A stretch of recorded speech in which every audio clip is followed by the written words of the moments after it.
There's a few really interesting how-to tips that I wanted to share. I was so lucky. In about 2006, I read a book called Toughen Up by an entrepreneur called Michael Hill, who built a group called Michael Hill Jewelers. He shared this one little tip that I thought was profoundly interesting and certainly impactful for me. He said that you should have 30-year goals always, because it forces you to think more long-term, and it forces you to think about the things you should be doing right now that'll make a massive difference over the long term.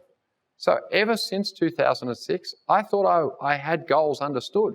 I thought that, my annual goals and maybe my general 5-year goals were great.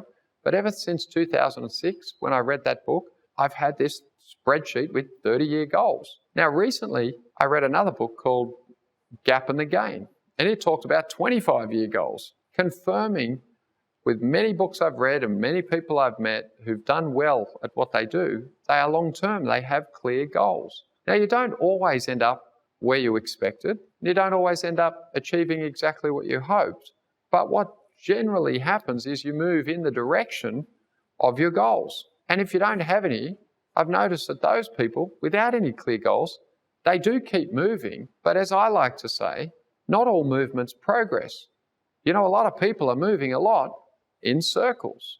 And so clear goals. Where do you want to be in 25 years? Where do you want to be 25 years after that?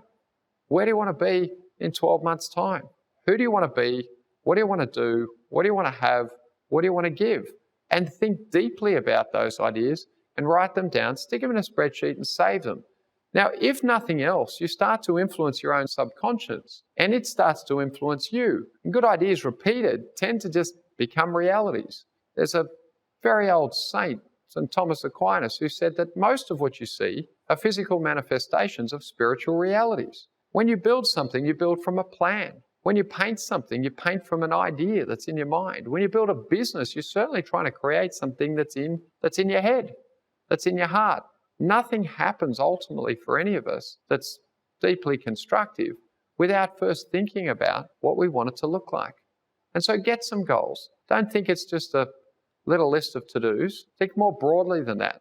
You can make pictures. You can write descriptions. You can treat it like a film script. If my life looked like I want it to look like, what would it look like? How would it smell? How would it feel? What's it all about? And then the great news is, because I'm a huge believer in serendipity in the universe, people and events and things tend to conspire to make the things happen that you genuinely in your heart want to see happen.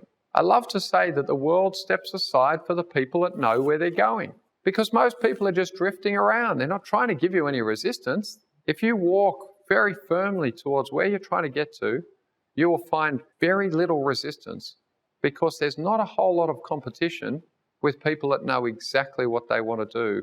I'd love to conclude by sharing one of my favorite quotes. An American speaker, Jim Rohn, said, "Don't be a wandering generality, be a meaningful specific." I loved it when I first heard it. I love it now, and I recommend it to you as something to reflect on. And as I love to say, have a great day.